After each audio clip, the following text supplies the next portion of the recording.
supaya ini sambil berdoa ini tembus.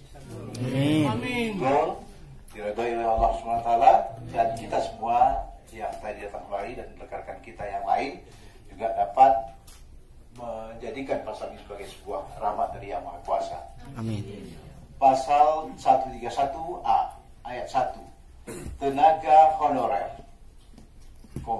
pegawai tidak tetap, pegawai tetap non-PNS, pegawai pemerintah non-pegawai negeri, dan tenaga kontrak yang bekerja terus-menerus dan diangkat berdasarkan surat keputusan yang dikeluarkan sampai dengan tanggal 15 Januari 2014 wajib diangkat menjadi pegawai negeri sipil secara langsung. Amin.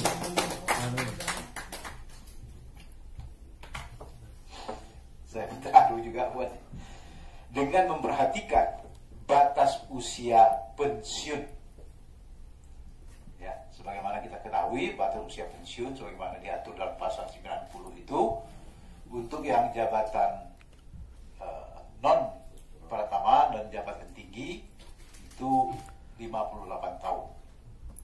Jadi kalau bekerja ada di umur di atas 35 rasanya kan masih belum apa-apa. Karena batas yang itu adalah wajib diangkat menjadi PNS secara langsung dengan memperhatikan batas usia pensiun dalam kurung 58 tahun untuk jabatan administrator dan tentunya 60 tahun untuk jabatan pejabat tinggi sebagaimana dimaksud dalam pasal 90 ya, dalam undang-undang SN itu ada pasal 90 yang mengatur tentang pensiun.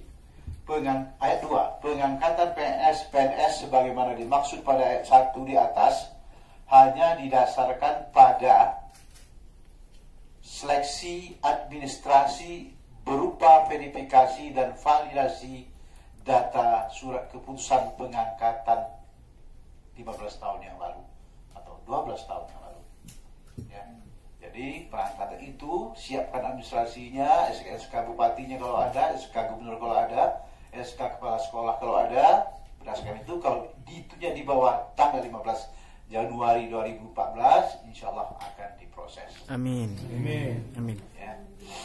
Ayat 3, pengangkatan PNS sebagaimana dimaksud ayat 1 dilakukan dengan memprioritaskan mereka yang memiliki masa kerja paling lama serta bekerja pada bidang fungsional seperti sekarang ini, administratif dan pelayanan publik. Barangkali guru atau tenaga kesehatan atau tenaga peneliti fungsional lainnya. Itu yang diprioritaskan. Saya lanjutkan lagi. Pengangkatan PNS sebagaimana dimaksud pada ayat 1 dilakukan dengan mempertimbangkan masa kerja, gaji, ijazah, pendidikan terakhir, dan tunjangan yang diperoleh sebelumnya.